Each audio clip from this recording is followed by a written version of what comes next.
Olha, é com muito prazer que eu recebo aqui na sala do nosso Neumann Entrevista, aqui ó, o escritório da professora Isabel, o ponto de trabalho aqui da professora Isabel, o economista Paulo de Tarso Venceslau, que é velho freguês meu, né? O Paulo de Tarso Venceslau, em maio de 1997, deu uma entrevista histórica ao sensacional repórter Luiz Macluf de Carvalho, e essa entrevista foi publicada no Jornal da Tarde. Foi a primeira grande denúncia sobre furto do PT em administração, no caso específico, administrações municipais nas quais ele trabalhou, em Campinas, com Jacob Tá, e em São José dos Campos, com Ângela Guadagnino. Aí, nós, no dia 12 de abril de 2018, eu abri uma série chamada Neumann Entrevista no blog do Neumann, no portal do Estadão. Essa série está publicada em livro. A editora portuguesa Almedina publicou as 70 entrevistas que eu fiz no blog nesses 2 volumes do livro, que saíram comemorando os 70 anos da editora, lá em Portugal, né? Agora ela está muito mais recentemente no Brasil. Como a entrevista do Paulo foi a primeira, a ideia, inclusive, da série foi tida pela Isabel. Nós estávamos na padaria Aracaju, quando o Paulo foi comprar pão, e ela disse: olha, por que você não faz uma entrevista com o Paulo Tarso Venceslau? E está aqui, ó, ela no livro. Ela está no livro. Eu vou te mandar esse livro. Está vendo? Vendo aí? Viu aí? Não. Não viu? Vê, claro. Eu levei um susto com a minha imagem, só isso aí. Ex-guerrilheiro que participou do sequestro do embaixador Elbrick, fundador do PT e primeiro militante a denunciar a corrupção em administrações petistas, diz que Lula sempre foi beneficiado pela vista grossa dos companheiros. É isso aqui está no livro, está no blog do Neumann no Estadão, e agora, eu já faz algum tempo que eu substituí o blog por essa Neumann Entrevista virtual, feita através de Zoom, e que eu publico no canal de Zé Neumann Pinto no YouTube, com 324 mil inscritos, e reproduz também no mesmo blog do Neumann no Estadão, só que nessa versão em vídeo. Paulo de Tarso Venceslau, meu amigo, trancado lá em Taubaté, a burra da Central, né? A burra da Central que você está aí, ó. Como é que é? Eu perdi. Taubaté não era a burra da Central? Não tinha um apelido? Era o burro da Central, o burro da Central. Já foi a capital do Vale, hoje não é mais. É um prazer tê-lo aqui na minha sala, Paulo. Eu também, né? Uma inteligência privilegiada, uma pessoa honrada, um militante político adequado à época e ao país, e ele vai nos dar hoje uma leitura dele. Ele tem um jornal. Como é que chama o teu jornal? Contatos. Jornal Contatos, lá no Vale do Paraíba, e ele está lá na quarentena da pandemia da Covid-19 e vai nos atualizar aqui sobre a sua visão em relação aos enormes acontecimentos do Brasil entre abril de 2018 e este agosto de 2021. Paulo, o que você diria para atualizar esse lead que eu usei nesse livro aqui? Você continua achando que estava valendo essa coisa aqui, que o Lula era chamado de traidor quando liderava greves? Isso não é eu achar. Isso é história. Não vou discutir diante dos fatos, entendeu? Eu simplesmente relatei. Está cortando o teu queixo. Está cortando o teu queixo. Dá uma olhada aí, né, na sua imagem. Não, faltou aqui. É telefone. Eu vou desligar meu celular aqui, porque senão, às vezes, ele incomoda. Tá bom. Eu vou desligar o meu também. Pronto. Desligados os celulares. Os fatos. Quais são os fatos? Não, então, o primeiro fato é esse, não é interpretação minha. Essa questão de o Lula ser chamado de traidor foi em função de uma história daquela época, né? Final dos anos 70, começo dos anos 80. Né? E isso eu vi o pessoal chamando o Lula de traidor, e a grande traição, que acabou se culminando na eleição para o Sindicato dos Metalúrgicos de São Paulo, que era o maior sindicato, né, na época, em tamanho, verba e de gente, de filiados e tudo mais.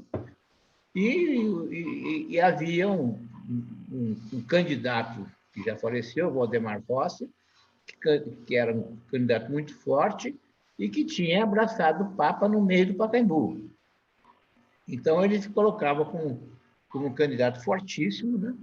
E bastava um empurrãozinho, que poderia ser dado pelo Lula, que a fronteira de São Bernardo com São Paulo é muito grande, uma área industrial, e simplesmente o Lula não só não deu a mãozinha, como falava mal por trás, porque Valdemar era carola, era católico, enfim, né? E acabou. Aquilo levou uma derrota e foi. E o vitorioso foi o Joaquinzão, de triste memória, que era um grande pelego a serviço do regime. Né? Já naquele tempo, o Lula era pelego, pelo menos a favor dos pelegos. Não, eu não falei que era pelego, mas ele teve um comportamento, que é o grande pelego era o Joaquinzão. Era o Joaquinzão. Ele favoreceu o Joaquinzão. Favoreceu o Joaquim, claro, ele favoreceu o Joaquim. Né? Que era um absurdo, uma coisa. E aí o pessoal muito revoltado, chama ele de traidor. Né? Mas como a vida continua, tinha que dar continuidade. O Lula era presidente do Sindicato Metalúrgico de São Bernardo, e a vida continua, e logo depois foi criado o PT, entendeu? Mas então, por isso aí não é interpretação minha, isso aí é história, registrado, tem tudo, né? É uma história bastante conhecida, né? E eu, nessa época, eu estava enfronhado no movimento sindical. E justamente... Você estava onde, Paulo? Que sindicato? Eu era um militantão, né? Quer dizer, na verdade, eu tinha um emprego, que era na Emplasa, né? Uma empresa de planejamento da Grande São Paulo, né? E militava em todas as horas vagas e outras mais, né? E eu era muito ligado, eu atuava no meio da um agrupamento que tinha um nome horroroso, era o MONSP, né? O MONSP que era um movimento de oposição sindical metalúrgica de São Paulo, né? E era um pessoal, vamos dizer assim, mais comprometido ideologicamente com o sindicalismo, né? E ficou inconformado com essa e o Valdemar Rossi era candidato desse pessoal, e o pessoal ficou inconformado com o comportamento do Lula, né? Entendeu? E eu era um assessor, eu vivia naquela militância, né? Eu dava curso de economia, eu ia para a porta de fábrica, ia para a periferia, eu vivia numa militância intensa, né? O PT ainda não existia, né? Tinha posições diversas, inclusive numa assembleia lá na Vila Euclides, né? O Paulo Frateschi, que foi deputado muitos anos, né? Era deputado estadual. E ele tinha um grupo que acho que era o Companheiro, que chamava um jornalzinho dele, e ele falou nessa assembleia rapidinho que a necessidade de se criar dali o Partido dos Trabalhadores, né? Foi muito criticado pelo Lula e companhia, né? Mas o PT não existia ainda, e o Lula não admitia não estar na vanguarda dos fatos, né? Para ele era fundamental, né? Queria resolver então, duas dúvidas com você. Primeiro, é o seguinte: ele era, na época, ligado ao Paulo Vidal ainda. Ou seja, o Paulo Vidal era o chamado... Não? Já tinha se libertado do Paulo Vidal? Eu nunca soube que ele foi ligado à Partidão. Quem foi ligado à Partidão foi o Paulo irmão Vidal. dele. Paulo Vidal.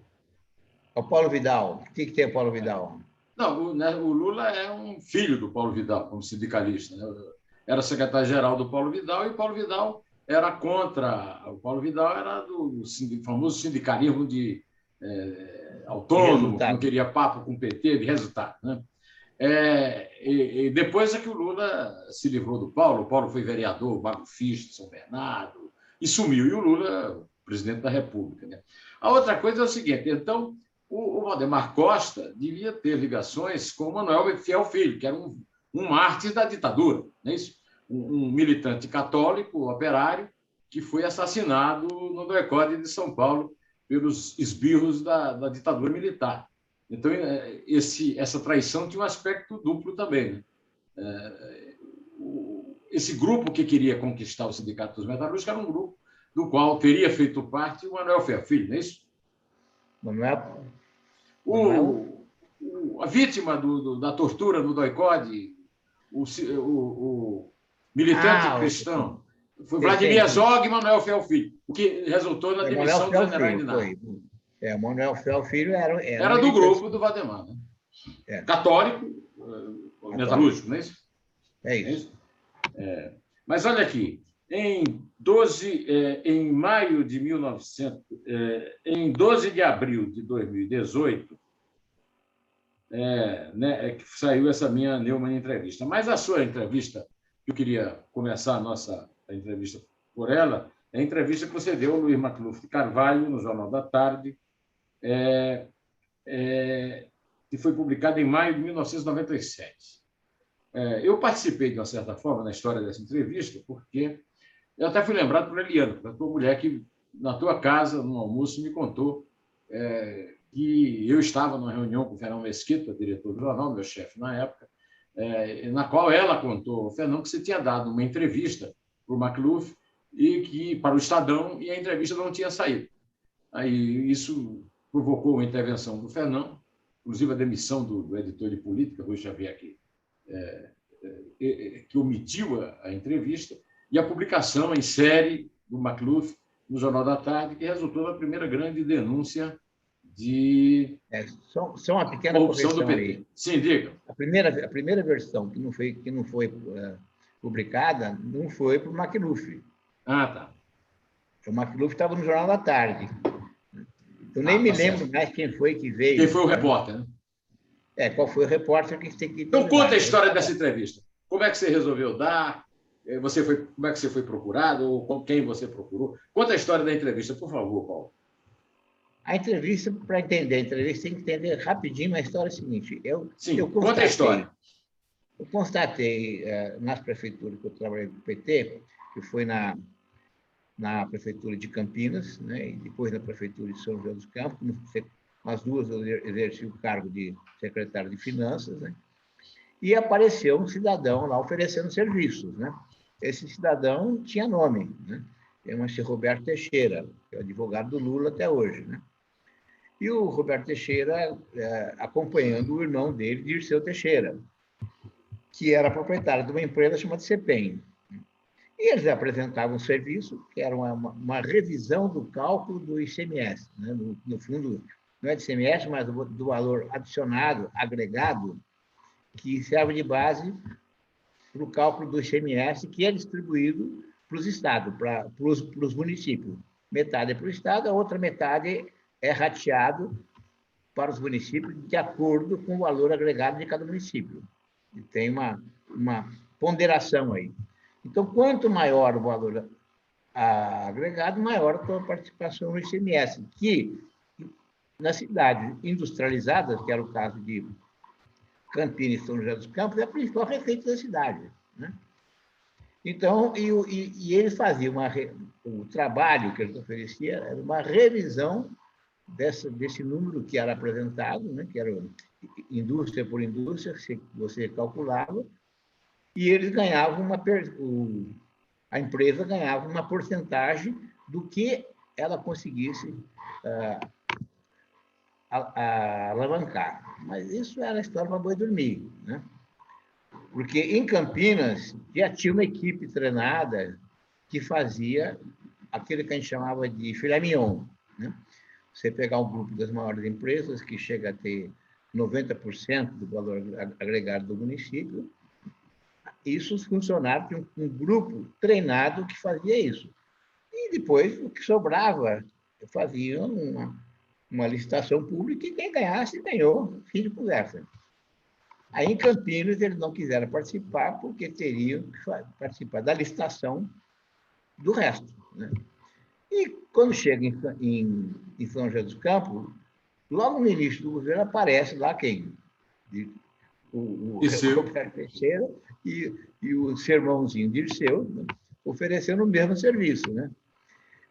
Aí, mas só que eu tinha tomado a iniciativa de mandar uma equipe de funcionários de São José dos Campos, que não tinha essa equipe lá que não tinha em Campinas, né, para fazer um treinamento na Secretaria da Fazenda do Estado. Eles davam treinamento para isso, e gratuito. Eu mandei uma equipe que foi treinada a aprender a fazer esse cálculo, né? E a proposta, eu repeti para eles a proposta. Olha, esse filé mignon aqui é nosso, da prefeitura, funcionários que vão fazer, e o resto nós vamos fazer a licitação. Se vocês quiserem entrar, vocês entram, né? Aí não tem problema, ganhou, mas é uma licitação. E o Roberto Teixeira ficou bravo, né? Ficou bravo, né? E a prefeitura de São José dos Campos já tinha uma dívida, os valores em dólares, porque naquela época não tinha havido plano real, era em torno de 16 milhões de dólares, né? Que devia para uma empresa que fez esse serviço, né? E aí, eram 16 milhões de dólares numa prefeitura, é muito dinheiro, né? Muito dinheiro, até hoje, né? Dá para fazer boas obras com esse dinheiro, né? Então, o Roberto Teixeira ficou muito, muito chateado, foi reclamar para o Lula, evidentemente, né? Um dia o Lula estava fazendo aquelas caravanas da democracia, né, que ele fazia pré-campanha.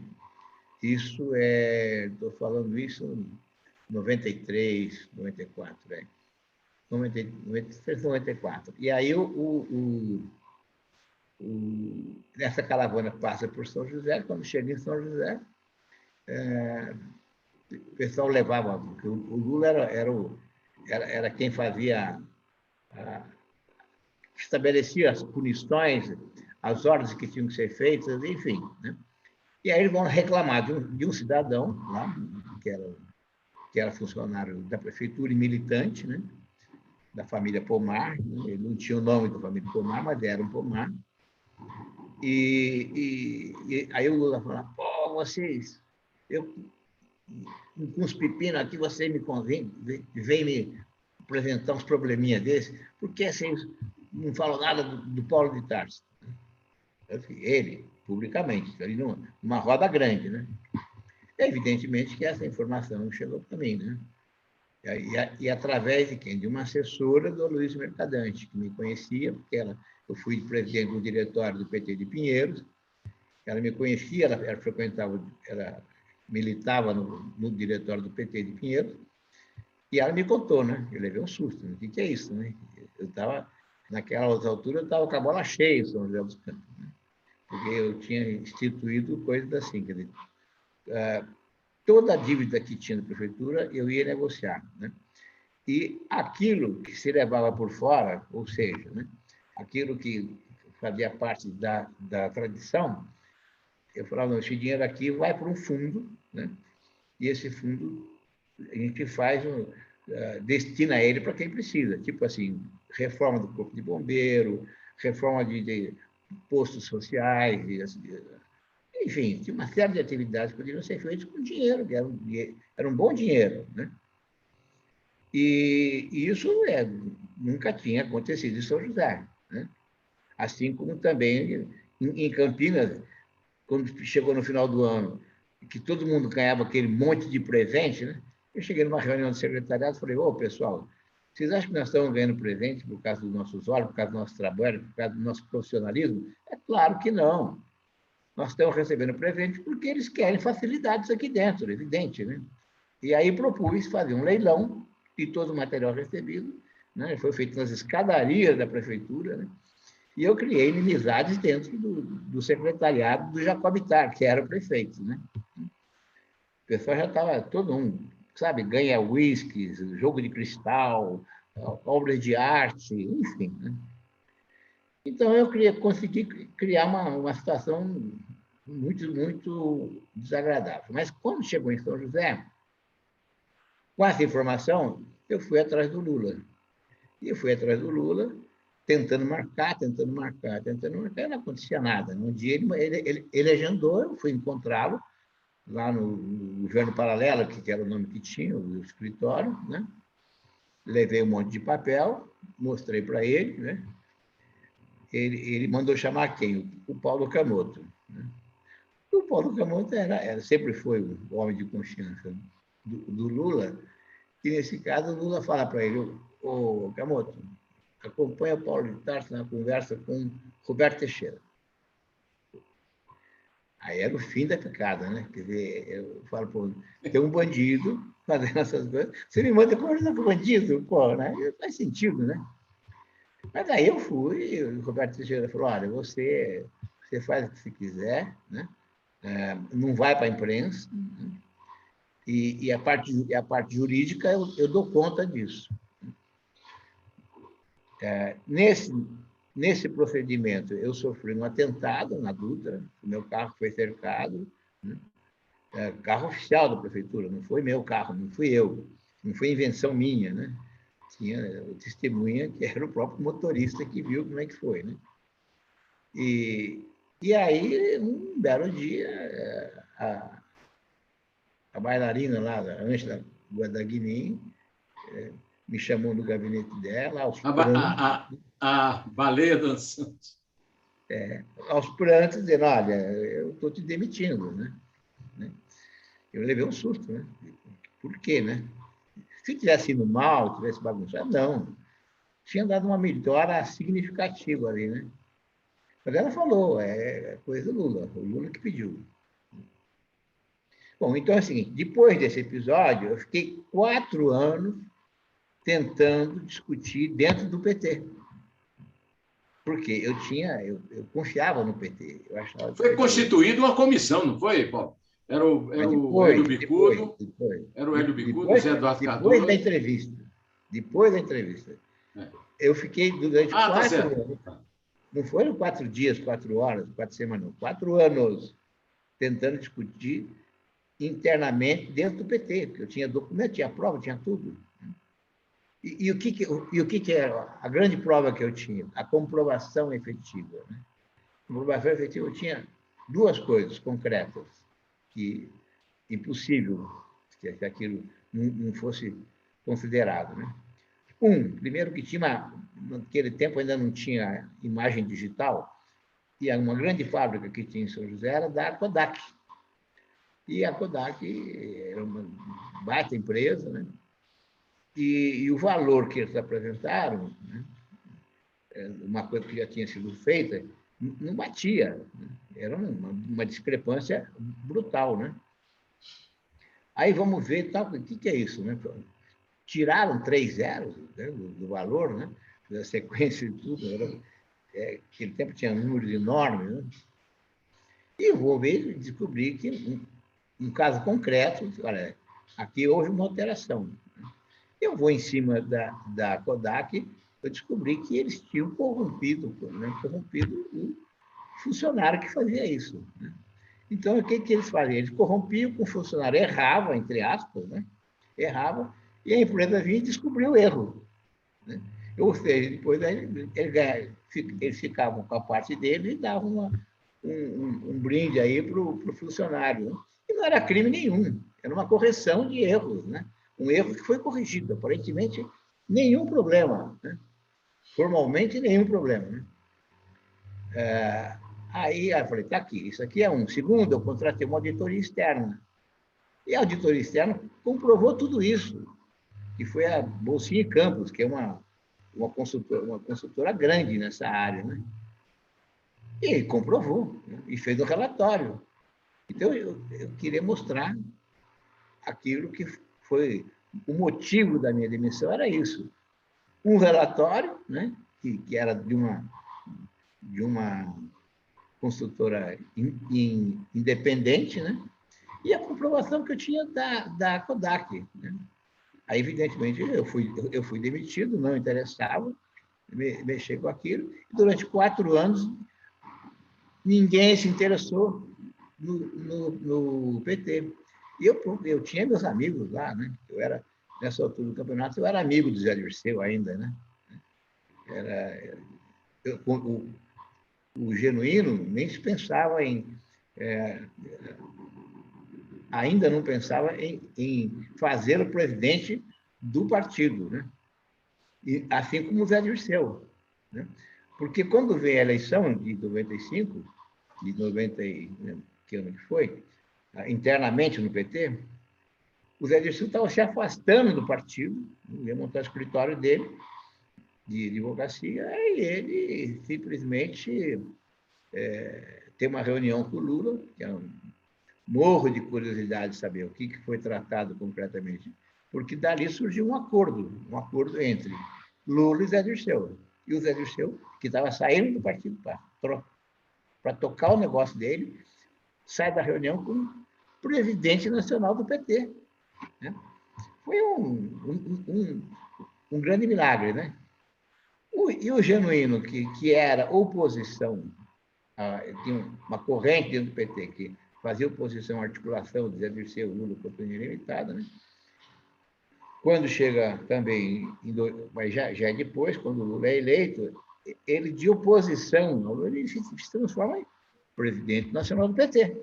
Né? Coitado dele. Bom, mas aí, voltando à nossa história, para a gente não perder aqui mais tempo com o PT, em resumo é o seguinte: desde essa época, o fato de você ter ido ao Lula já te demonstrou o suficiente para saber que, vítima da justiça capitalista brasileira, o Lula não é. Então... Foi. Pelo contrário, eu estava incomodando, é isso. Né? Pois é. Então, aí você como é que você resolveu falar? E aí você procurou o Estadão? Como é que foi? Não, você procurou o Xavier? Depois de 4 anos, eu sou procurado pelo repórter do Estadão, né, que tentando fazer uma matéria. Eu falei, tá bom. Né? Eu concordei, porque, olha, depois de 4 anos, não dá mais. Né? E aí eu dei uma entrevista longa, que praticamente seria a mesma coisa que eu dei para o McLuff. Né? E aí ele leva lá para o Estadão e o Rui Xavier, se não me engano. Rui Xavier, que era ligadão com o Rui Falcão, né? Certo. O Rui Falcão. E o Rui Xavier derruba a matéria. E não me deram nenhuma satisfação, quer dizer, perdi horas. Aí foi aí que a Eliana contou na nossa reunião e o Fernão mandou o Luiz McLuff procurar você e você reproduziu toda a entrevista.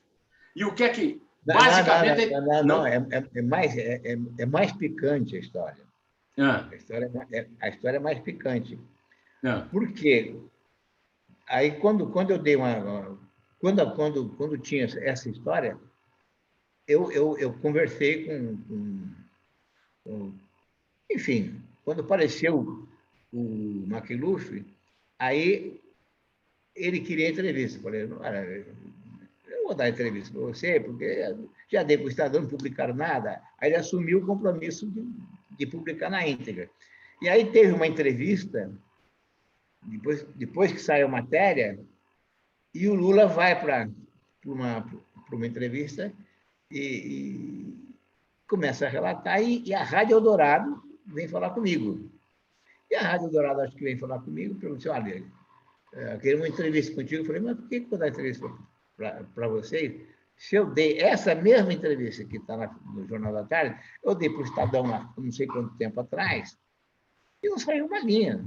E essa matéria, essa entrevista, que aparece no Estadão, que a Eliana contou para vocês. Entendeu? Esse fato de que, pelo que eu soube, o Rui Xavier foi demitido por telefone. Né? E com toda a justiça. Ele simplesmente não editou a matéria histórica por motivos ideológicos. Mas aí nós chegamos no Luiz Macluf. Você conhece esse livro aqui, ó? Conheço e já li. Depois que esse livro aqui foi publicado, é bom que a gente lembre que o Luiz Macluf não existe mais. Ele morreu de câncer aos 67 anos, muito jovem, portanto, eu tenho 70. E nós perdemos um grande repórter, um grande brasileiro. De qualquer maneira, esse livro aqui revela uma das coisas mais grotescas da história do Brasil e, particularmente, da justiça militar. Porque esse livro é simplesmente a reprodução do julgamento do capitão Jair Messias Bolsonaro, terrorista, que tinha planejado jogar bombas em quartéis e na Doutora do Bandu, e chamou uma repórter da Veja, Cássia Maria, para dar essa matéria, porque ele tinha escrito, a pedido dela, um artigo reclamando de soldo que a Veja publicou. E já estava marginalizado quando, para reclamar de soldo, planejou um atentado terrorista. Ele a chamou, mas exigiu que o nome dele, o do Fábio Passos, que era o outro capitão, que era também terrorista, não saíssem, e a Veja, evidentemente, um atentado terrorista que envolvia morte, publicou os nomes. E o Superior Tribunal Militar condenou a repórter, esculhambou a repórter, e absolveu o Bolsonaro diante do seguinte... Ele se defendeu, né? Não teve advogado. Tem um pequeno, grande detalhe, viu, Neumann? Tem um pecado Fala. Detalhe aí, que é o seguinte: o Bolsonaro ele foi condenado em primeira instância. O Bolsonaro foi condenado em primeira instância por 3-0. 3-0, exatamente. 3-0. Aí o Bolsonaro se defendeu apresentando 4 laudos. 2 laudos dizendo que os croquis eram da lavra dele. E 2 laudos inconclusivos. E os 8 dos 12 juízes do Superior Tribunal Militar, porque o presidente não votou, consideraram o argumento dele correto, foram a favor dele, 2-2, dúbio pro réu, ele foi absolvido, e deu nisso aí. Isso que o Brasil merece, porque o elegeu, e que o Exército merece, porque ele não foi devidamente punido e expulso. Tem mais um pequeno detalhe aí que também é importante. Ele fez um acordo com o general Leônidas Pires Gonçalves, que era o ministro do Exército no governo Sarney. Mas antes disso, o que aconteceu? Que desses relatórios que foram apresentados, eram dois relatórios que eram sobre o mesmo assunto e eles, em vez de considerar um só, eles consideraram 2. E aí, quando deu os 2, empatou. E quando empata, pro réu, entendeu? Foi tudo carta marcada. Tudo fajuto. Tudo fajuto. Bem à altura da história do Exército Brasileiro. Nós não podemos esquecer que o Exército Brasileiro deu um golpe no imperador, ao qual ela tinha manifestado lealdade, assassinou, foi infanticida na Guerra do Paraguai, assassinou crianças e soldados, Francisco Solano Lopes. O Exército Brasileiro massacrou os sertanejos de Canudos e do Contestado, e tem sido merecedor de tudo o que aconteceu depois, que torna a sua história bastante complexa, inclusive a história da ditadura militar, da qual o Paulo também é participante. Mas o correto é que aqui eu conversava muito com o Macluf sobre o livro, e ele me contava que o que me impressionou na gravação do julgamento é que quem parecia que era o réu era a ré, era a Cássia Maria, que hoje, segundo o testemunho de pessoas que a conhecem, está completamente marginalizada no jornalismo por causa de um grande acontecimento, de um grande furo que ela deu. Mas nós precisamos aqui voltar aos tempos atuais, porque eu já apresentei o personagem aqui, né? Eu queria também, como o Paulo é testemunha da Guerra Suja, eu queria também lembrar o seguinte.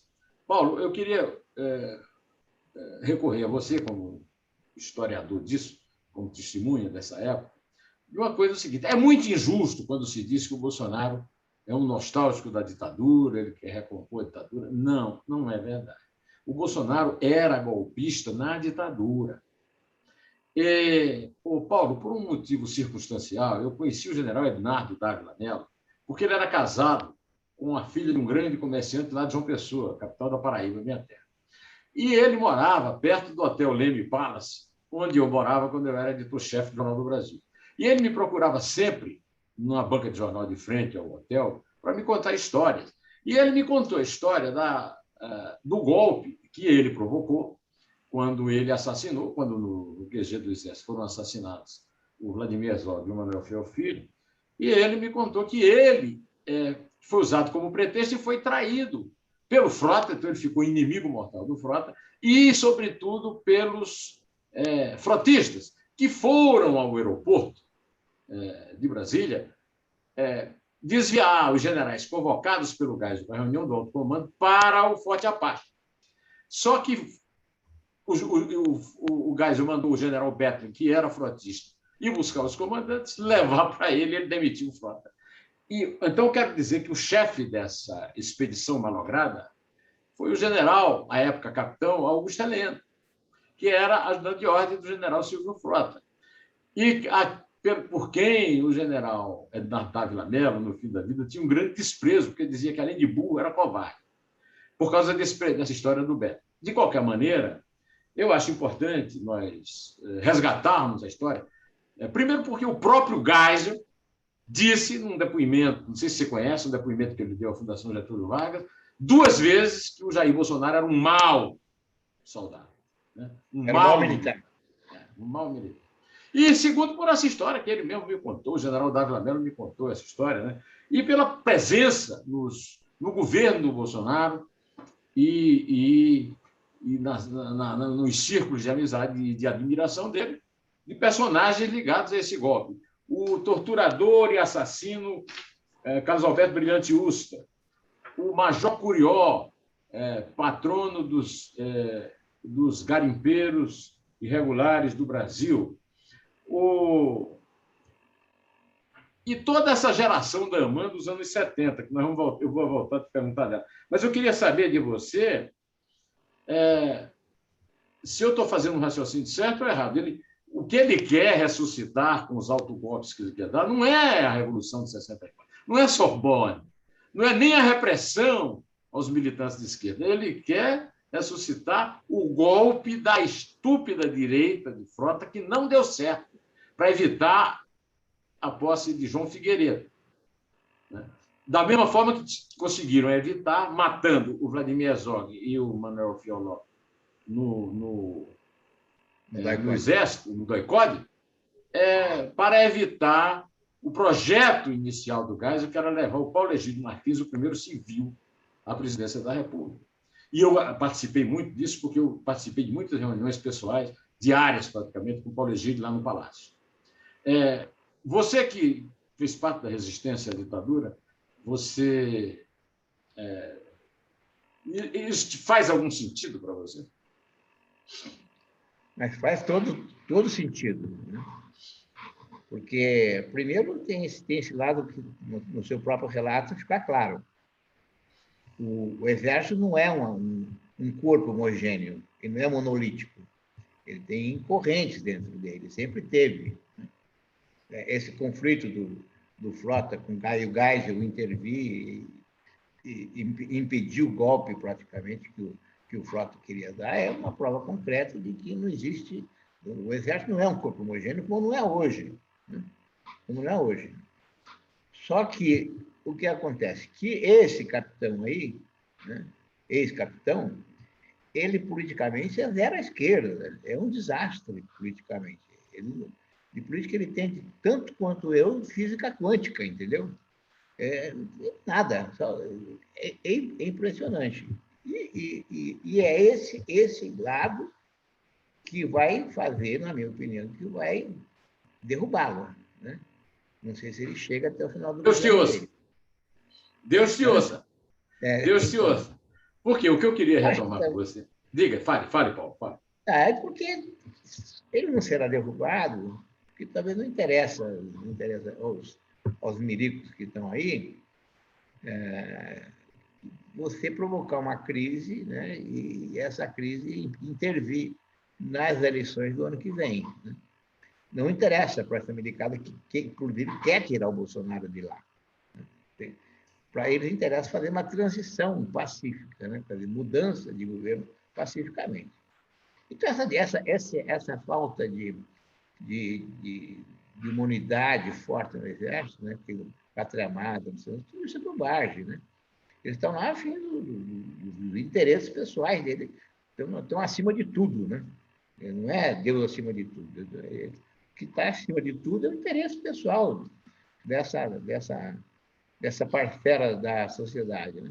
E a barriga, é o estômago deles, o ventre, que está acima de tudo. Então, voltando rapidinho, pois não, Paulo. O Carlos Alberto Brilhante Ustra, né, que ele foi... Quando eu fui preso, por exemplo, o comandante não existia do OICOD, era a Operação Bandeirante. Na Operação Bandeirante... OBAN, exatamente. E quem era o comandante da UBAN era o Major Valdir Coelho. Né? E tem um episódio muito curioso, que ele foi o primeiro comandante aqui, né, desse destacamento, né, que depois virou DOI-CODE, né? E ele foi promovido e removido, né? Porque nessa altura o major era o posto mais alto dentro desse grupo. E quando virou DOI-CODE, passou a ser um coronel. E o coronel que assumiu foi Ricardo Alberto Brilhante Ustra.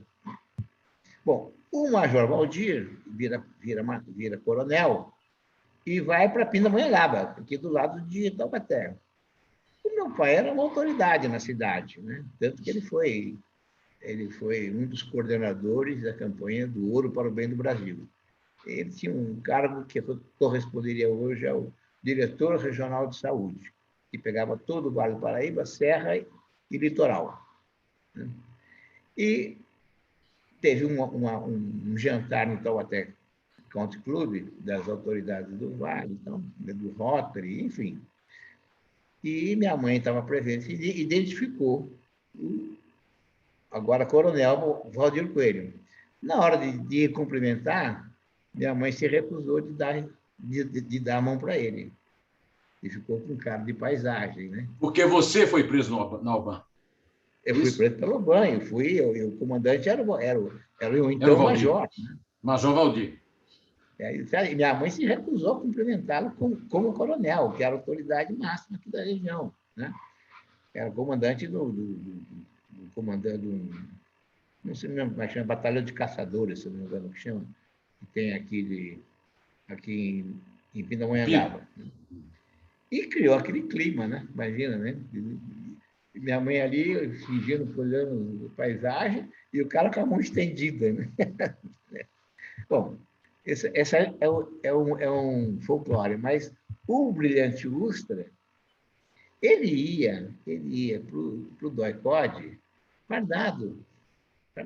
E numa dessas aí, eu não estava mais no DOI-CODE, fui levado para lá. Né? Você estava onde? A gente tinha iniciado uma greve de fome. Você estava onde? Estava no presídio? Estava no presídio. Né? E eu e o Paulo de Tarso Vanucci. Né? Depois virou ministro do Lula. Ele não chama Paulo de Tarso, virou Paulo Vanucci só. Né?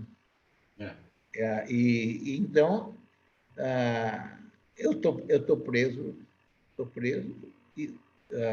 e o Brilhante Ustra manda me chamar no meio do pátio, né? Ele fardado, né? Me espancou no meio do pátio. De graça. Né? E o pessoal... É exagero. Esse depoimento que você está me dando me foi dado aqui pelo Gilberto Natalini. Apanhou pessoalmente. Foi dado publicamente pela Dilma. Me foi contado pelo Zé Paulo Cavalcanti, que foi ministro da Justiça do governo Sarney, que fez parte da Comissão da Verdade, que convocou o Brilhante Ustra para ir depor. Na comissão, ele fingiu que não ia, a comissão então disse que ia mandar buscá-lo sob vara, e ele foi. E lá o Gilberto Natalini disse na cara dele, que apanhou dele. Então você acha que uma pessoa que fez o que ele fez com você, com Gilberto Natalini, com Dilma, com tantos, pode receber a homenagem que recebeu do Bolsonaro quando votou pelo impeachment da Dilma. E, sobretudo, a definição de homem de honra, um covarde, torturador e assassino, como recebeu do vice-presidente Hamilton Mourão. É um homem de honra, um cara que tortura? O termo que tem é inominável. É porque ele fez, o que esse cara fez, esse brilhante Ustra, naquele doicode, que ele mandava, assim, ele coordenava pessoalmente quase tudo. Ele só não saía nas operações de rua, né?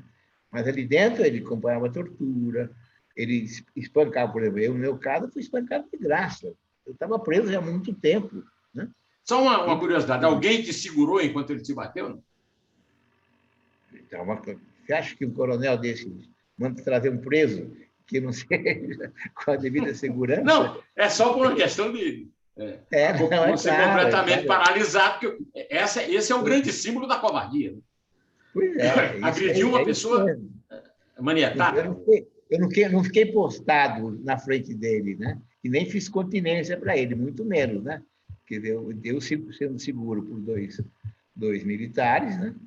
E ele agrediu de graça, de graça. Eu nunca entendi por que aquele ódio que ele tinha a meu respeito. Mas paciência, né? Eu não acredito em Deus, mas que o diabo tenha, entendeu? É isso aí. O que ele fez foi imperdoável. Agora, eu tenho uma péssima notícia para você, que é o seguinte. O tal do voto impresso, que é mentira, não é? O voto impresso é o fim do sistema eletrônico para tornar a eleição fraudável, né? Perdeu porque precisava de 308 votos, e eu tenho aqui, na verdade, foram 238. 238 a 229. 9 votos a mais.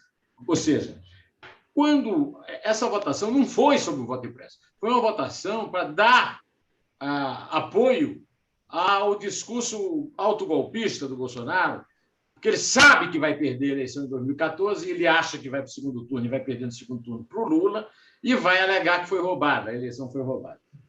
E, então, eu quero lhe dizer que eu considero que entre esses 238, não é isso? Votos, há 14 votos, por exemplo, do PSDB. Quer dizer, os pró-golpistas são maioria na Câmara dos Deputados e é por isso que o Bolsonaro não sofre impeachment agora. O Bolsonaro só sofrerá impeachment na eleição porque certamente o eleitorado não vai pô-lo de volta e aí eu espero que esse discurso não prevaleça. De qualquer maneira, eu quero... Pequena discordância de você, hein? Diga, fale. Pequena discordância. É porque esse número aí dos 238, se não me engano, ele é um número que ele está dentro dele, tem uma parte significativa que foi comprada na boca do caixa. Sim, senhor. Não é golpista, não é nada, é centrão. Né? Não é golpista, não é nada. Eles querem a parcela deles, querem ser reeleito o ano que vem. Né? E essa reeleição custa.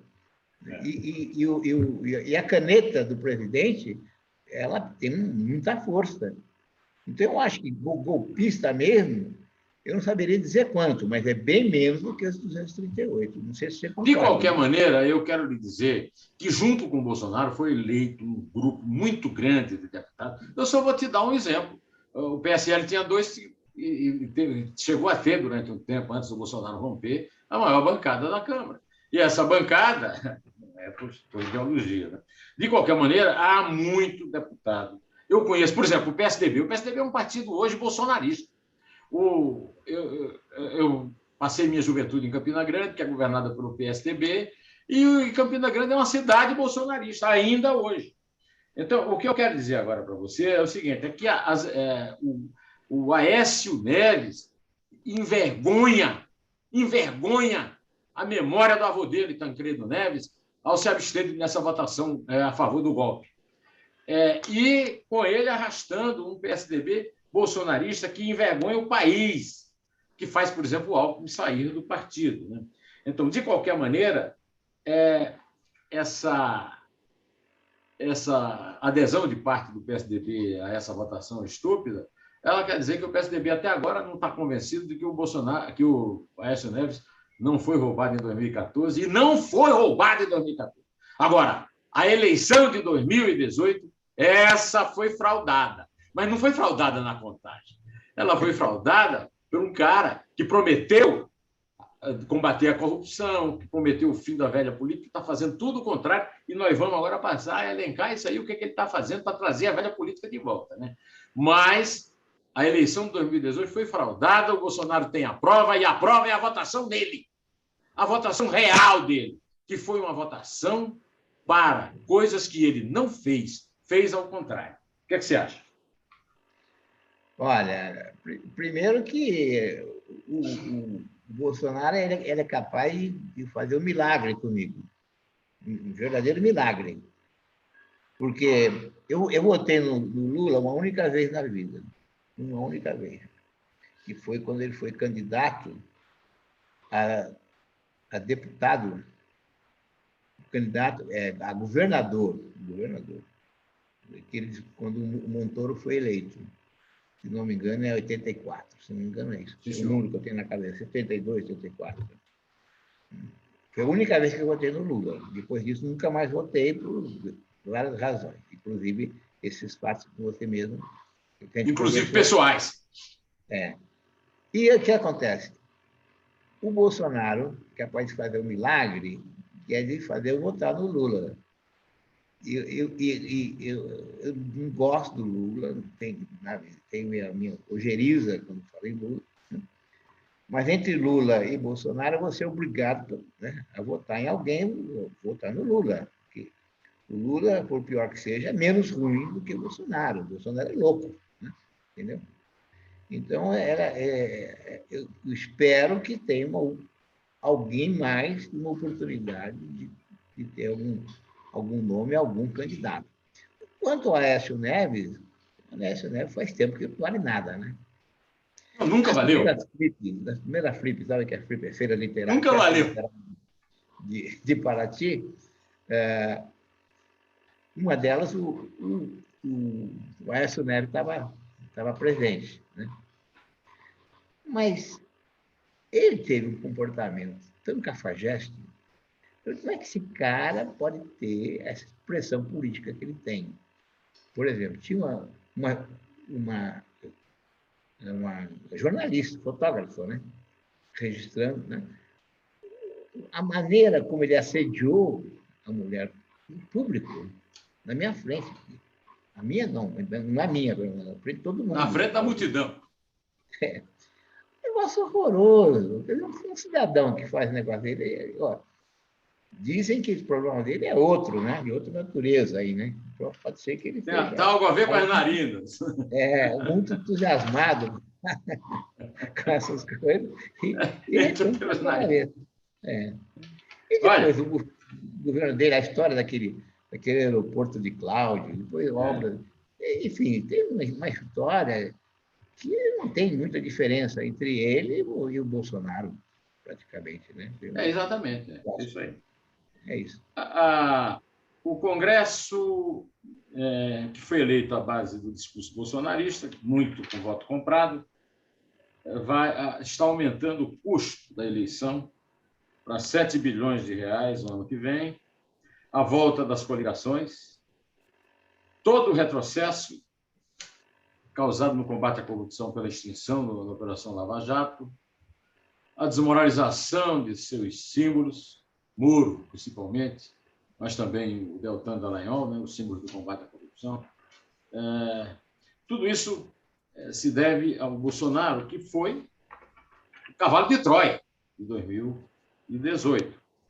Agora, resta-nos a esperança de uma eleição em que sequer ele vá para o segundo turno. Não vejo que seja impossível, muito embora que, como você viu na votação dividida da Câmara na quarta-feira, é difícil, né? Como é que você está vendo essa investida do Centrão de volta a 2016? Porque todas as conquistas de 2017 estão sendo jogadas no lixo, né?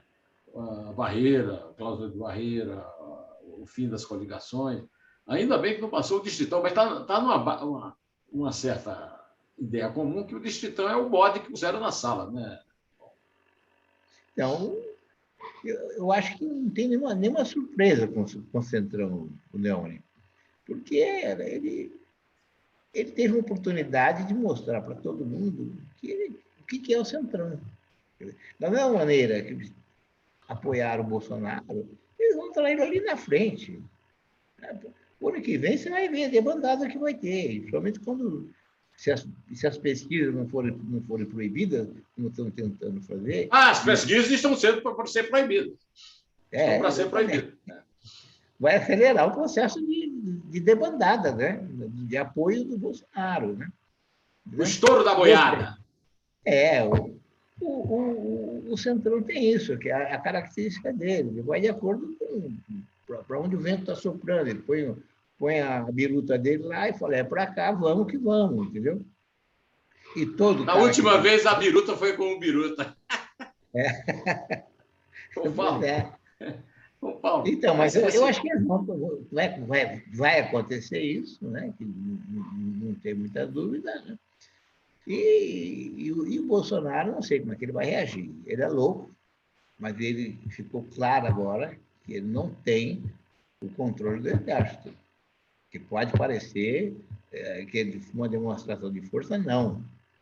O Paulo Sérgio, por exemplo, entrou, histórico, pelo menos que eu tenho lido e acompanhado, que ele é o comandante do Exército, e quando recebeu a convocação, não foi convite, não, a convocação para ir para o palanque lá com o Bolsonaro, né? Ele se recusou, teria se recusado e foi conversar com os comandos, né, que existem no Exército. Alto comando. E aí o pessoal avaliou que, olha, no primeiro momento, que não deveria ir, mas depois reavaliando, debatendo, falaram assim, se você não for, né, o que vai acontecer? Você vai ter que pedir o afastamento do Exército, se aposentar, porque se você continuar, vai ser demitido, vai ser prejudicado, né? Enfim, né? Então, é melhor você ir. Ou seja, ele foi uma situação, porque ele foi, na verdade, nomeado comandante do Exército a contragosto do Bolsonaro. Não era ele o candidato, não era ele o candidato do Bolsonaro para ser comandante do Exército. Mas o pessoal seguiu rigorosamente as condições que foram impostas, que era idade, formação, tudo. Ele era o primeiro da lista e o Exército cumpriu, né? Apesar do esforço que o Bolsonaro fez para tentar reverter essa ordem. Eu não digo que ele é flor que se cheire, não, mas mostra os conflitos que existem aí dentro, né? E agora, eu acho que essa situação é muito boa, muito favorável para quem acredita em alguma democracia. Que não que o Exército vai fazer democracia, isso jamais, né? Mas, de qualquer forma, é para mostrar que esse autocrata que pretende, candidato a autocrata que é o Bolsonaro, ele não vai ter esse apoio que ele garganteia que tem e ele não tem, entendeu? Pois é. Mas eu tenho aqui uma observação a fazer a você. Nós, democratas, temos muito pouco apoio. Porque eu vou lhe contar, não. Eu, por exemplo, eu não sei se você tem essa mesma sensação, mas eu tenho a sensação de ter passado todos esses anos, desde a promulgação da Constituição de 88, portanto, 12 mais 21, né, que são 33 anos. Da idade de Cristo. 33 anos, ouvindo todo dia, 31 de março, uma ordem do dia elogiando o golpe que interrompeu a Constituição mais liberal da história do Brasil, que foi de 46. Então, Nós estamos acostumados a fazer gracinha e gostinho com esses milicos.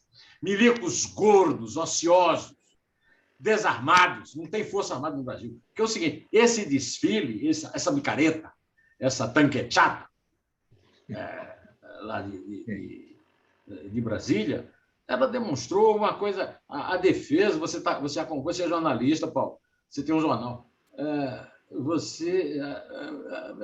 a defesa tem verbas fantásticas. É claro que o Exército foi desarmado nas gestões da ditadura, do Sarney, do Itamar, do Collor, de todo mundo, do PT principalmente, da Dilma, do Fernando Henrique.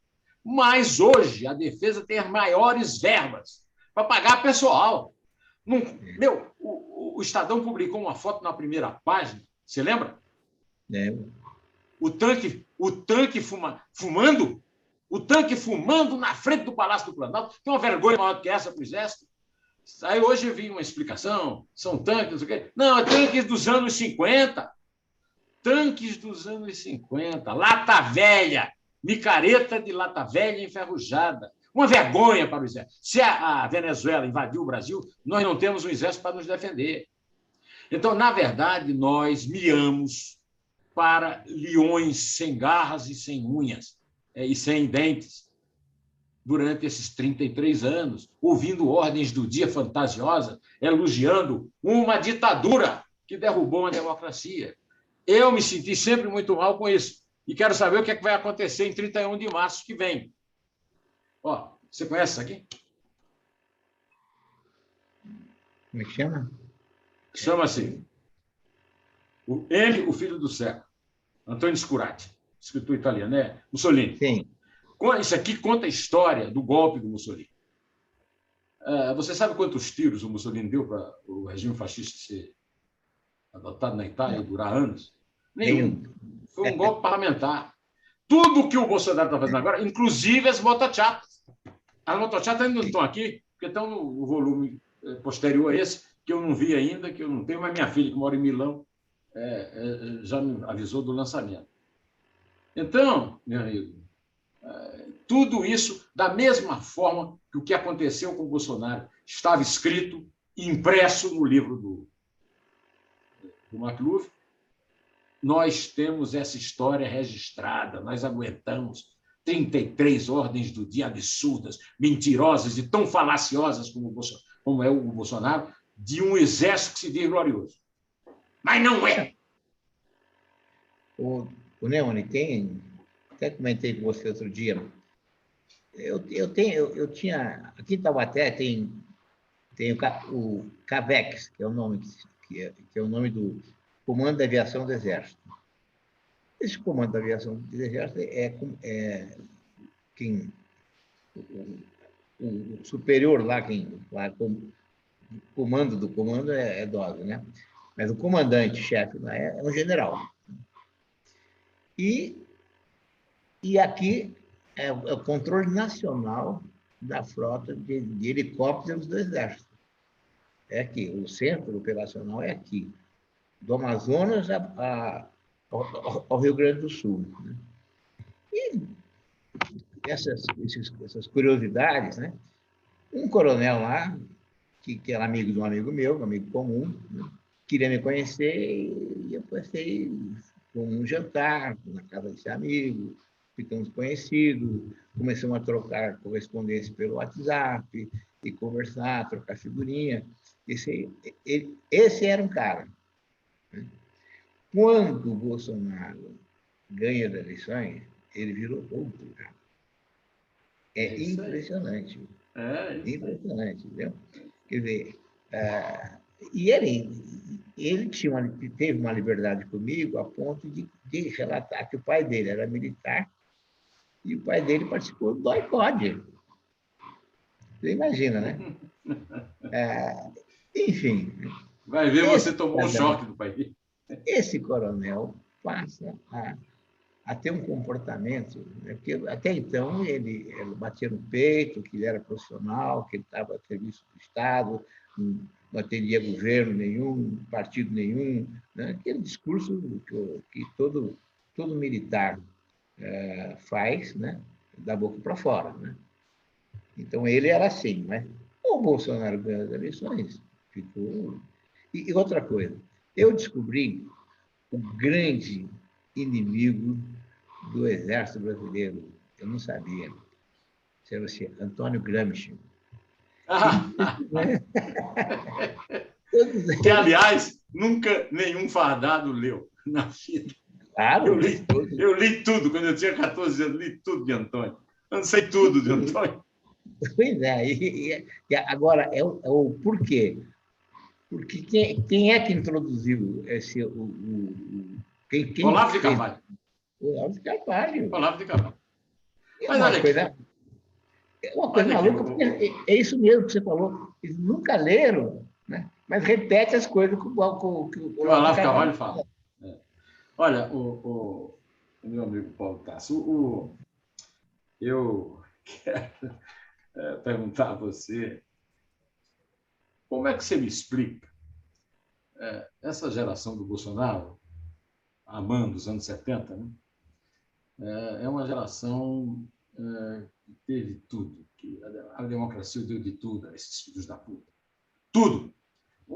Eu vi ontem, ou melhor, não, vi na terça-feira ou quarta-feira, quarta-feira, se eu não me engano, o Elvio, o coronel Elcio Bruno, cara brilhante, formado nos Estados Unidos. Né? Hein? Formado nos Estados Unidos, tudo pago por mim, por você. Nós financiamos este merda ficar um puta profissional em inteligência e, como um puta profissional em inteligência, receber um cabo da PM para vender vacina que não existe. E depois, para militar, esse cara é dono de um site que milita contra a democracia que o sustentou a vida inteira e que vai sustentá-lo, porque não vão conseguir derrotar, por mais 100 anos, que um oficial desse, quando ele se forma, nós nos obrigamos a sustentá-lo e as suas descendentes por 100 anos, que são os 100 anos de sigilo que o Bolsonaro nos impõe para tudo, inclusive para as visitas que o filhote dele faz ao Palácio do Planalto. Então, você consegue entender por que é que essa geração, às vezes até muito bem preparada, paga por nós, virou um bando de fascistoides. Aliás, fascistoide de quinta categoria. Benito Mussolini era um puto intelectual comparado com eles todos, principalmente comparado com o Bolsonaro, que também, meu amigo, até o cachorrinho de pelúcia do meu filho Arthur é mais inteligente do que ele. Pois é. Essa situação que... Esse coronel que você falou é da geração de 70? Deve ser. Né? Ele é mais novo, pô. Ele é de 70, mas final de 70, começo dos anos 80. 80. Ele é coronel ainda, né? Ele também foi financiado por nós a vida toda. E as filhas serão financiadas, netas, bisnetas, tataranetas, por nós a vida toda. Exatamente. O Exército é uma casta que não só Exército, as Forças Armadas, como um todo. Né? Como um todo. Depois da tanqueteata são forças desarmadas. Ninguém pode chamar de arma um tanque enferrujado. Então, tem até uma piadinha que está rolando na internet, que é a seguinte: quando os paraguaios viram a exibição da palhaçada que foi feita ontem em Brasília, eles estão pedindo a revanche da guerra, entendeu? Porque já estão impressionados com o estado do Exército Brasileiro, paupérrimo, aquele tanque saindo fumaça. É uma coisa ridícula, né? E os generais todos gordos, todos os almirantes, os oficiais, todos gordinhos. Ou seja, de muito dinheiro para engordar general, nenhum dinheiro para equipar as forças desarmadas. Agora, me conta aqui, você gostou da decisão do Senado de aprovar o texto básico da lei de defesa do Estado Democrático, substituindo a Lei de Segurança Nacional, que estava sendo usado pelo Ministério da Justiça do Bolsonaro para punir críticos do governo? Olha, eu acho que eles fizeram uma coisa que passou batido ao longo desses anos todos. Né? 33 anos. a Lei de Segurança Nacional devia ter sido excluída, não ter entrado na nova Constituição. Um absurdo, né? Devia ter sido aposentado naquele momento, né? Agora, no caso, antes tarde que nunca, né? Quer dizer, tira temos que esperar a votação total. Texto base, precisa ter um pouco de paciência e esperar, né? Vamos comemorar, mas vamos esperar. Vamos deixar o chope no barril. Por enquanto, é uma boa notícia. Por enquanto. E o que é que você acha de 2 anos depois do inquérito da denúncia do Moro, de que o Bolsonaro tenta intervir politicamente na Polícia Judiciária, ainda não ter chegado a uma conclusão, depois que ele nomeou Anderson Torres, ministro da Justiça, e Paulo Maiorino, diretor da Polícia Federal, DG, como ele chama, da Polícia Federal? Olha, o Neumann, eu sei que você tem profundas simpatias pelo Moro. Eu cheguei a ter alguma simpatia por ele, mas depois que eu li o livro da Intercept, com aquelas gravações todas, eu fiquei preocupado. Quer dizer, eu acho que o Moro ele preparou a cama que ele está pagando caro hoje. Porque aquela intervenção que foi feita... Não, esqueça o Moro. A denúncia que ele fez, que o Bolsonaro tentou intervir na Polícia Federal, que funciona, inclusive, contra ele, porque ele ficou mais de 1 ano lá. Então, o que eu quero saber, o que é que o Alexandre de Moraes está esperando para resolver o óbvio? Bolsonaro interveio na Polícia Federal, nomeando o ministro da Justiça da confiança dos filhos e o diretor da Polícia Federal também. E ficamos aí à espera de que o Supremo Tribunal Federal decida se o Bolsonaro possa depor por escrito ou presencialmente. Mas, de qualquer forma, essa posição aí dessa intervenção na Polícia Federal, além de ser muito grave, né? Eu tenho medo que caia no esquecimento, porque justiça no Brasil fica para as calendas, né? Essa aí já ficou, né, Paulo? Essa já ficou. Já ficou, exatamente. Aliás, para falar disso, para as calendas, o Jornal do Brasil, o Globo de hoje, não sei se você chegou a ver, mas dizendo que a BBC está fazendo um filme sobre os Bolsonaros. Chegou a ver ou não? Não. E na coluna da Patrícia Colucci, né? Caderno 2 do Globo de hoje. Coluna de televisão. E tem uma foto do Bolsonaro com os 3 0 dele, né? Parece quase uma imitação dos Beatles. Né? Né? Um lado do outro. Putz, olha, piada. Eu já tomei muito teu tempo, você é um empresário, tem que trabalhar, né? Mas eu preciso 2 coisas só que eu quero que você ainda fale. Como é que você vê a volta da inflação? A ditadura dos partidos? Tudo com o bode do distritão? Ou seja, a volta das coligações? Como é que você vê a volta antes da Lava Jato? Será que o Intercept Brasil justifica isso tudo?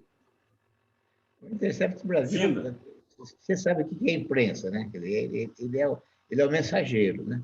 Eles conseguiram aqueles documentos, aquelas gravações que são mortais, né? Aquilo ali é um atentado, né? De ler aquilo, como é que pode acontecer? Ninguém nunca desmentiu. Nunca. Curiosamente, ninguém nunca desmentiu. Isso é mentira. Eu não falei isso. Mentira, eu não falei isso. Nunca ninguém. Ninguém fala isso. Fala assim, não. O método como foi obtido que foi legal, né? Os fatos dos Estados Unidos aconteceu pior que isso e deu, o Nixon caiu. Tá certo? Enfim, eu acho que é o seguinte, que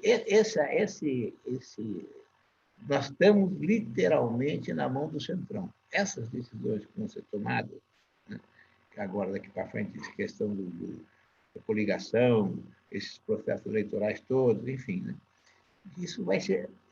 nós vamos ver como é que o Centrão vai encaminhar isso, porque são eles que estão com a bola na mão. Eu não tenho dúvida nenhuma em relação a isso. Agora, se perguntou da inflação, a inflação é o seguinte, A economia é cruel. Quando você comete essas barbaridades, né, como a Dilma cometeu, e perto do que esse pessoal está fazendo, perto do que esse imbecil do Paulo Guedes está fazendo aí, a Dilma fez firula perto do que ele está fazendo. E está fazendo abertamente. Aliás, não só ele, né? A política toda do Bolsonaro, ele anunciou antes das eleições que ele tinha que destruir tudo. Ele repetia o que ele ouvia do Olavo de Carvalho. Teve que destruir tudo, porque para começar a construir uma coisa nova. Né? Só que não é assim, né? Bom, então, voltando à economia, eu acho que, apesar desse aparente entusiasmo aí, aquilo que eles chamam do pessoal da Faria Lima, em São Paulo, né?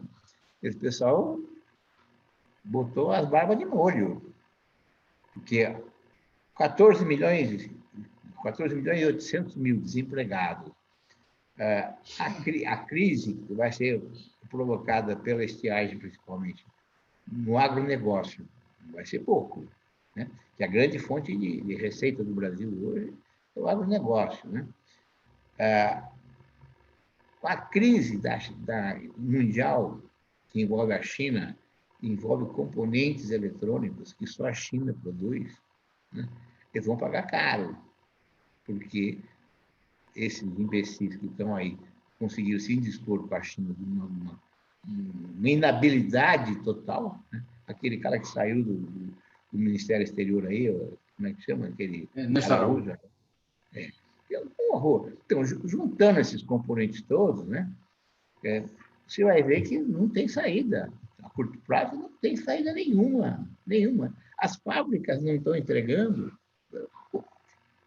Consulta as indústrias para saber qual é o grande problema delas. A produção de automóvel não sai por falta de componente eletrônico. Né? Que está na mão da China. A vacina não sai por causa do insumo, que está na mão da China. E por aí. Pois entendeu? E o cara vai fazer piadinha com o chinês. É que o chinês tem uma cultura que não é nossa, né? Eles têm paciência, eles ouvem. Eles esperam. E o Eduardo Bananinha foi saudar e bajular o Donald Trump. Agora. Mas eu tenho uma última pergunta ainda para você, porque uma das minhas últimas entrevistas, não foi a última, acho que foi a última, foi com o Miguel Reale Júnior, que fez o impeachment, foi ministro da Justiça, o Fernando Henrique fez o impeachment da Dilma, e ele fez um raciocínio, rapaz, que me escapava, né? A corrupção do Bolsonaro vem de longe, né? Vem do Maluf, ou seja, Maluf, Arena, ditadura militar, depois PP, José Janene, pai do Mensalão, e agora Ciro Ninguém, o senador, chefe da Casa Civil Ciro Ninguém, o primeiro civil na Casa Civil, não, o segundo, que antes tem um idiota chamado Anix Lorenzoni, e Arthur Lira, e Ricardo Barros. Pois é. E ele então chamou a atenção para isso. O Bolsonaro disse que sempre foi centrão, ou seja, essa é a principal fraude da eleição, é quando ele disse que tudo foi centrão. E outra fraude é que ele faz um discurso antipetista, quando ele é fruto do chavismo, do petismo, do Lula e tal. Mas tudo indica que o enfrentamento vai ser Lula e ele no segundo turno. É provável que ele consiga de mim uma coisa que você só fez uma vez e eu nunca fiz. Eu nunca votei no Lula. E nunca votei no Lula porque eu conhecia muito bem. Mas, sei lá, como é que vai ser? Talvez eu não vote, sei lá, eu já estou dispensado de votar, mas sempre votei, nunca votei no Lula. De qualquer maneira, você tem que se preparar para ter, como eu já tive várias vezes. Eu tenho uma seguinte decepção na vida, Paulo de Tarso. Eu nunca votei certo. Nunca votei. E não sou culpado por isso. Certo. Eu nunca votei bem, Paulo de Tarso. Nunca. Às vezes perdi, às vezes ganhei, e nunca votei bem. E nunca por culpa minha. Porque o sistema político partidário no Brasil é uma merda. Aliás, como essa elite, Faria Lima, como já dizia uma pessoa que você conheceu, Santiago Dantas, o povo brasileiro é maravilhoso, o que não é verdade. Mas a elite é uma merda, o que é verdade. Então, é muito provável que você vai ser derrotado na eleição de 22, porque tudo indica que, se houver segundo turno, será Lula e Bolsonaro, e você não vai votar no Bolsonaro, no caso. Então, o que eu digo é o seguinte: a volta do PT ao poder, a volta da corrupção, a volta de um outro tipo de mentira, mentira de que a justiça, por causa do Intercept aí, da prova que o pessoal fez muita merda também e tal, vai dizer que o Lula foi injustiçado. Olha, Paulo, um dia na casa do Celso Laffer, eu jantei com o Felipe Gonzalez, estava vindo entregar a cátedra da USP para a Nelly da Pion, que é minha amiga do Celso, e ele ficou profundamente irritado comigo quando eu disse para ele que o Lula era ladrão. O Felipe Gonzalez, líder socialista espanhol do primeiro time. Então, você imagina, o mundo dividido, polarizado, tem um lado que acha que o Lula é um santo.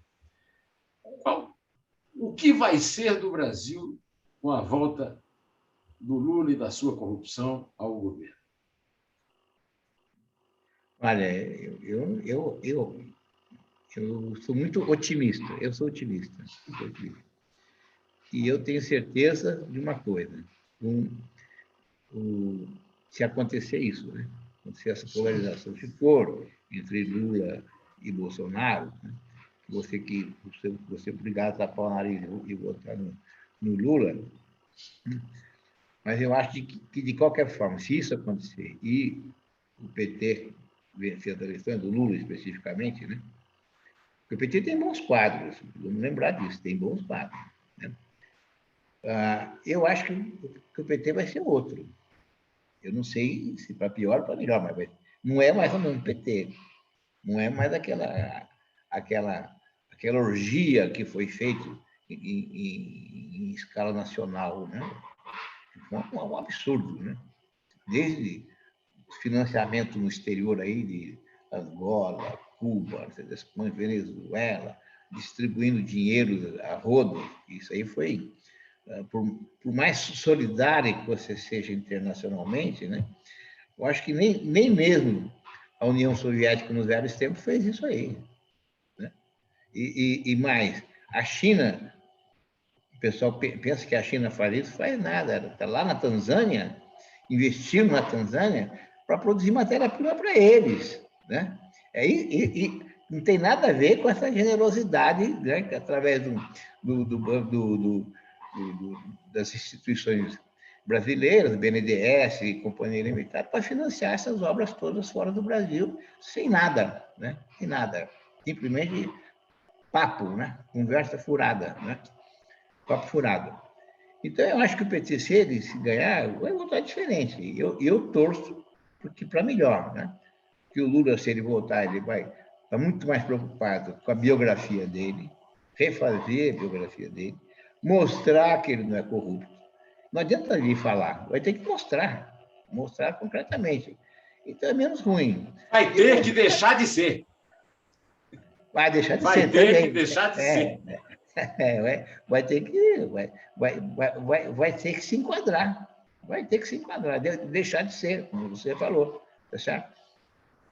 E o Bolsonaro não. O Bolsonaro, se ele ganhar, eu acho que ele nem vai ser candidato, né?